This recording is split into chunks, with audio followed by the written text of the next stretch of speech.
Catus Maximus here. This time, literally a Kentucky bluegrass. So this is a bluegrass, American made, a little 3/8 inch. This happens to be, I believe that's a TB6B52. Interesting part numbers. There's actually two of them on this. This tool kind of has a proto-esque flavor to it because Proto has done this where they have the forged shaft and then they have a separate handle that's press fit on over it. This is a vintage 3/8 inch. I guess this isn't a long handle, it's a standard length little breaker bar. Now, I have not run into many. This may be my first bluegrass tool, hand tool, that I've ever put on the channel. It seems that bluegrass tools are really known for like axes and hatchets. And there's actually a whole history of two bluegrass tools. Down in Kentucky, there is a hardware, basically a hardware store, but it started a long time ago by somebody named Belknap, not to be confused with Napa Belknap. And it was started like way back in the 1840s and lasted all the way until 1986. So it was competing right along with as a catalog wholesaler, ended up growing huge. On Wikipedia, on like the 16th citation or something, there's a link to like a big old 12-page article, magazine article from the 80s about when they went bankrupt. So the company was nearly 150 years old. It turns out that one of the relatives of Belknap this year, in 2023, has started coming out with axes again under the bluegrass name. Anyway, it just goes on to talk about how essentially a very old business that grew quite large and started getting into hand tools.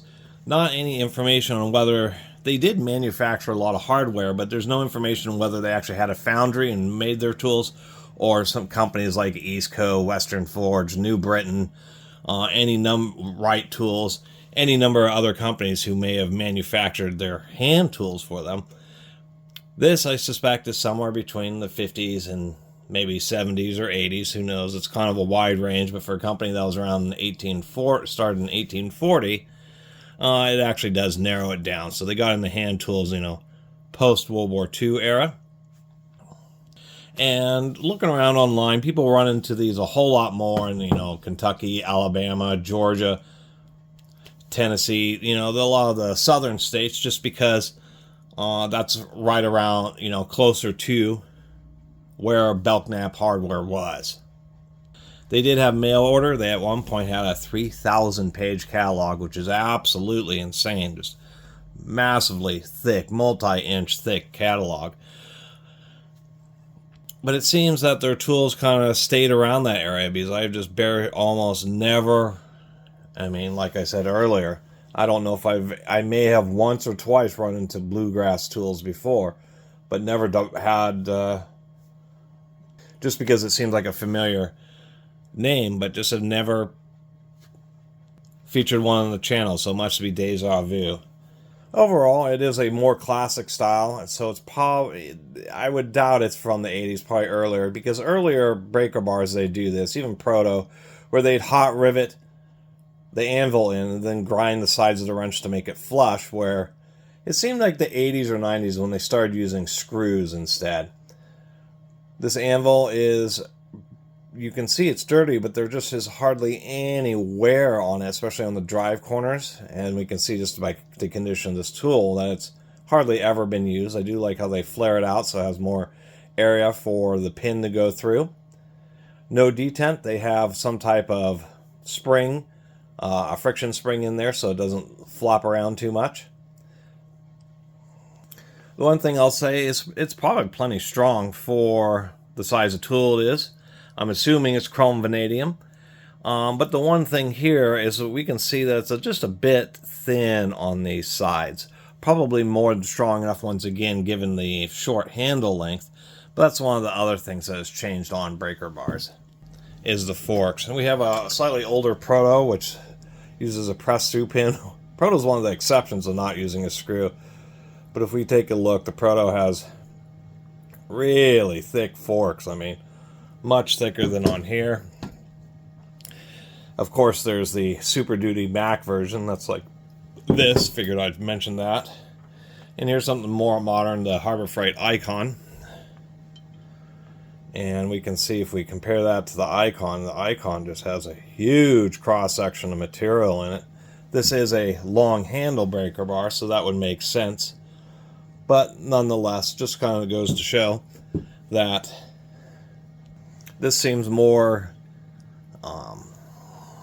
built to be more than strong enough. And maybe they're just relying more on this swaged rivet here to help prevent the forks from wanting to splay out when you're really wrenching on it. But hand tools these days, everybody seems to be really tough on hand tools. They just really gotten a lot thicker and, quite frankly, stronger. Where it seems hand tools of yesteryear, people are more aware of using the right tool for the right job. So instead of trying to use your 3/8 breaker bar to break the lug nuts on your diesel truck, you would actually use a 1/2 inch or even a 3/4 inch breaker bar to do the same job. But besides that, I think this thing would be more than adequate for any normal 3/8 operations, that's for sure. And just like the way it has just a nice design. It is a knurled handle, pretty soft knurling, but still gives you a good grip, and of course the traditional through hole. So that's my little video about this old Kentucky Bluegrass, since the Bluegrass Tool Company was by Belknap Hardware out of Kentucky. I think that's where they got their Bluegrass name, was Kentucky Bluegrass. And just think it's kind of neat to have a piece of history. And I look forward in the future years of finding some more other tools, because obviously if there's 3/8 breaker bars, then there's going to be at least a pretty decent lineup. I'm sure there's going to be ratchets, sockets, wrenches, and that type of stuff, at least the common hand tools. Anyway, thanks for watching.